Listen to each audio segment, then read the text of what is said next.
another food preparation and nutrition demonstration video, and today we're going to be making a tomato pasta sauce. Now, as always, when you come into the room, what you're going to need to do is a couple of things. Firstly, we always wash our hands, make sure our hands are nice and clean, and you're going to need to collect your equipment. So for today's lesson, you're going to need your green chopping board, you're going to need a knife, you're going to need a plastic spoon, and you're going to need a pan. Your pan is going to be in your metal cupboards under your sink. The spoon and the knife will be on my desk or your teacher's desk here at the front, and your chopping boards, as always, will be at the side. So to start with, what we're going to need to do is start chopping our vegetables ready for our pasta sauce. So to start with, I'm going to chop my carrots. Now, because I'm going to leave the skin on my carrots, I've made sure that I've put it under cold water and I'd give it a little wash to make sure that it's okay. Now, if you remember from our cutting techniques when we did our fruit salad lesson, we've got our bridge technique where the knife goes under the bridge, and we've got our claw technique where our thumb is far away from the blade, our fingers are rolled over, and the knife guides against our fingers, and you'll be able to see that from the camera to the side. So I'm going to start by chopping my carrot, and I'm going to get rid of the end. We don't need that, so I'm going to use my claw technique, and I'm just going to slice that to the side. Now I want to dice this nice and small, so what you might want to do is cut this in half or cut it in quarters. It's up to you. It depends. If you would like a chunkier sauce, then leave it whole. If you like the veg in your sauce to be diced up really small, then you're going to have the option to cut that up a little bit smaller. As it happens, I'm just going to leave mine a little bit chunkier. Okay, so I'm going to use my claw technique here, as you can see on this camera, and I'm just going to slice my carrot like so. And I'm using my claw, so I'm just leaving my thumb on the back of the carrot, as you can see here, and I'm just dragging my fingertips back along the carrot there. So you can see I'm slicing that up like so. Okay, there we are. A bit quicker, just like that. Get rid of that bit there as well. And I'm going to section off my chopping board, keep it nice and tidy. Just going to move it to one side. Then I'm going to move on to my celery. Same thing, I've actually washed the celery stick, as you can see. And again, I'm just going to use my claw technique. Now, because this is really big, I'm actually just going to cut this in half first, rather than struggling with such a long piece of celery. So I can just do half at a time. And again, I'm just going to slice my celery up. Now, obviously, you don't need to go as fast as I am. Make sure you're using your knife nice and safely. We don't want any cut fingertips. So, I'm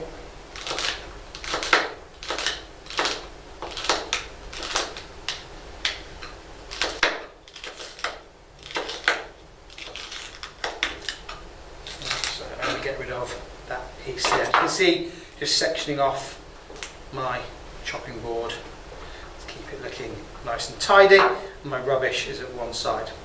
We're now going to move on to our onion. Now, the onion is the one I think most students struggle with cutting, so that's why I'm going to do a sort of a full demonstration of actually how to chop your onion. So the onion has two parts. It has the head or the tip, and it has the root. Now the root, this bottom part here, this is the most important part of the onion. It's the root that keeps it all from falling apart. Okay, and so the root is the bit that we're going to look after the most. Now what we're going to do to try and chop our onion, we need to obviously peel it, but to do that, make that a bit easier, we're going to chop our onion in half. And what we're actually going to do, we're going to cut it right through the middle of the root. So we'll do it on this camera here. I'm actually going to try and chop it right down the middle of the root. If we were to cut it the other way and the root wasn't there, the onion would start to fall apart, and that makes our life a little bit more complicated. So what we're going to do is we're going to get our knife, place it on, so we're going to use our bridge technique for this, place it on, going through the root, bridge over the top, and just push down and make sure that I chop that onion in half directly through the root, okay, like so. And then I can just to one side, just peel all the skin off, and I can tie that up and put that in the bin once I'm finished. Just pulling that open. There we go, get hold of a nice big chunk. peel all the skin off. Juggling. It's that half, and I'll do the other half as well. Okay, so just grab it like so.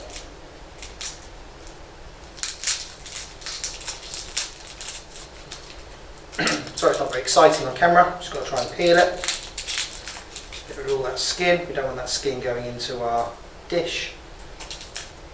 So, and again, I'll clean my workspace and get all of that straight into the bin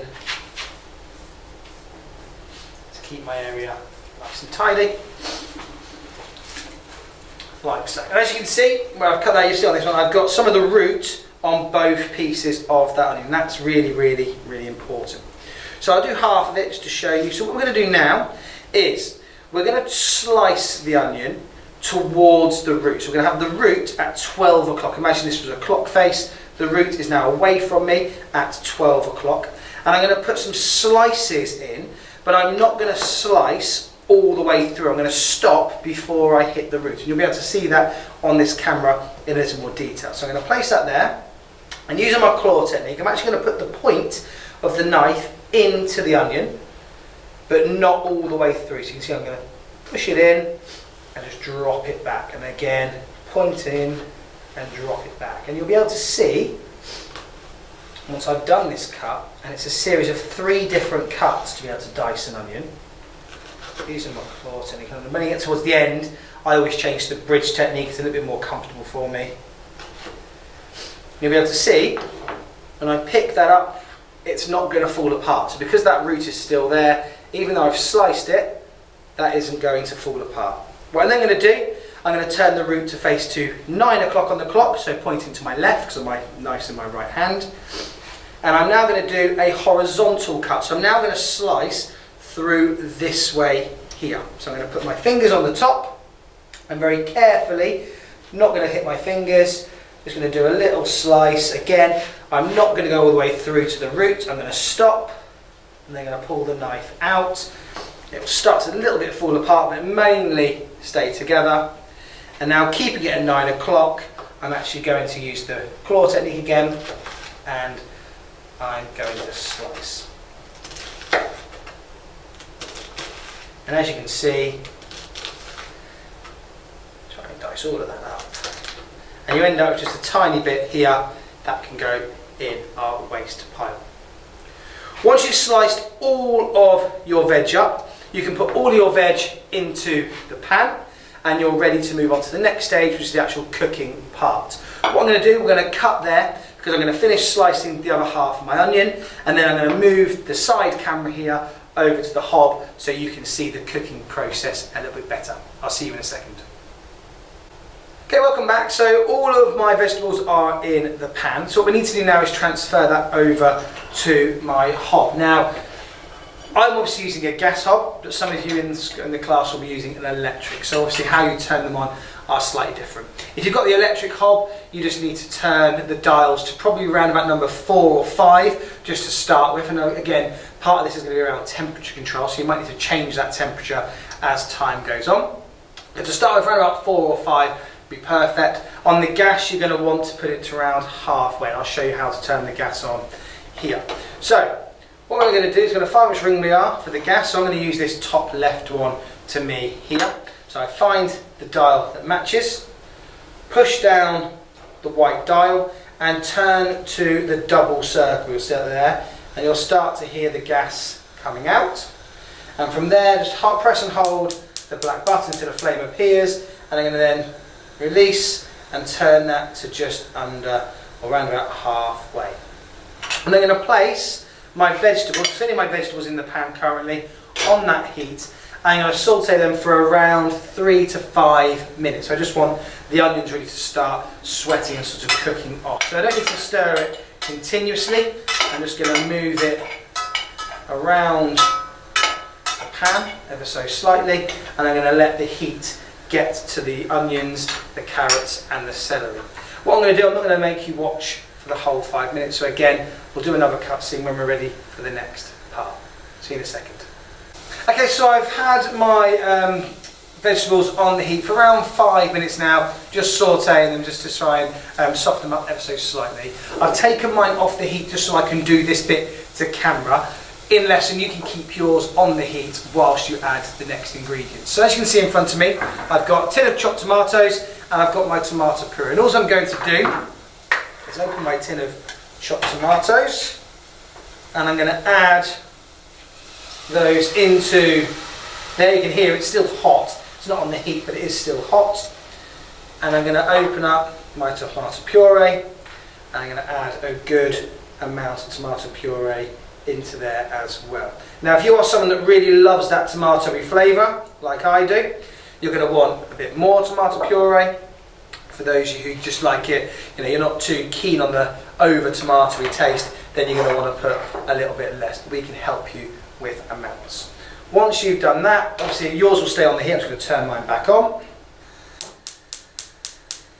Like that.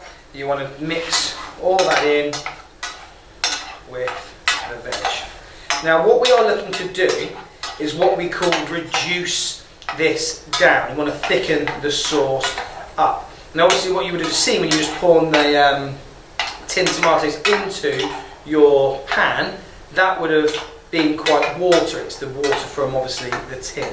By heating it up, we obviously want to reduce that liquid down and thicken the sauce up. Now this can take anywhere between maybe 10, sometimes 20 minutes. But what we're aiming for is temperature control, and we want to try and just get a very light simmer on our sauce. We don't want it over bubbling and spitting out the pan and going all over the hobs. That means our temperature's too high. Equally, we don't want nothing happening. We want to try and get that temperature control to get that nice simmer. And you can probably see on my camera now, I'm starting to get that simmer already on mine. So it's about controlling temperature. Now again, you don't need to continuously stir this. Every couple of minutes, come back, give it a little stir. Just make sure you're not leaving the spoon in your pan. We never leave the spoons in our pan, whether it's a plastic or a wooden spoon. Always take it out, give it a little bang on the side and leave it on the side. Doesn't matter if you get your side a little bit messy, we're always going to wash that up afterwards. So you can see here now, from this camera to the side, I'm starting to get that nice simmer. So I think I've actually got the temperature pretty much bang on straight away. So I'm going to leave that for a few minutes and then I'll come back and I'll give it a stir and so on and so on. Now obviously when that's reduced down, it's a nice thick sauce, that's when it is ready to take off the heat and you would add to your pasta. Now obviously in school today, we are not going to be cooking the pasta, you're just going to be taking the sauce home. So when you get home, you can cook your pasta, heat this up in the microwave, or if you want, put it back into a pan and heat it up on the hob, and then you can add the two ingredients together and you'll have a really nice tomato pasta sauce there to eat. What we'll do, we'll cut there and we'll come back once it is reduced. But I say this could take 10 to 15 minutes. There's no need for you to watch me do this the entire time. But I will say you can see now mine simmering away nice. I'd say that might be a little bit too high, so I'm just going to reduce the temperature ever so slightly. On the gas, it's much easier to control the temperature because you've got that full range that you can choose from. On the electric, it's quite clunky. You've obviously got numbers 1 to 6, so you just need to reduce it by those numbers. But come back in a second and hopefully you'll see that sauce fully reduced down. See you in a second. Okay, welcome back. So as you'll be able to see from now, and I'll go from this camera here, that what we were aiming to do is reduce the liquid down. So when I first poured those tinned tomatoes into the pan, it was very liquidy, and the idea of the heat there was to reduce that down to thicken up our pasta sauce. And hopefully you'll be able to see on this camera here, I've now turned my heat off, by the way, because obviously again I'm talking to the camera, I don't want it to burn. But before, it was very liquidy and very runny. And now I can tell that I've thickened my sauce up and it is ready to go and it's ready to use, because what I'm able to do here, and even though I'm tipping the pan, I'm able to move my sauce to one side of the pan, and because I've reduced that liquid down, it's not running back to the other side of the pan. So it's thickened up, and as you can see there, it's a nice thick tomato pasta sauce. Now obviously, because we're not making pasta, I'm not going to serve that at all onto pasta. I'm just going to put that now straight into my Tupperware box, ready to take home, and I can obviously start then washing all my bits and bobs up. Thank you very much for watching, and we look forward to seeing your creations in class next lesson. Bye bye.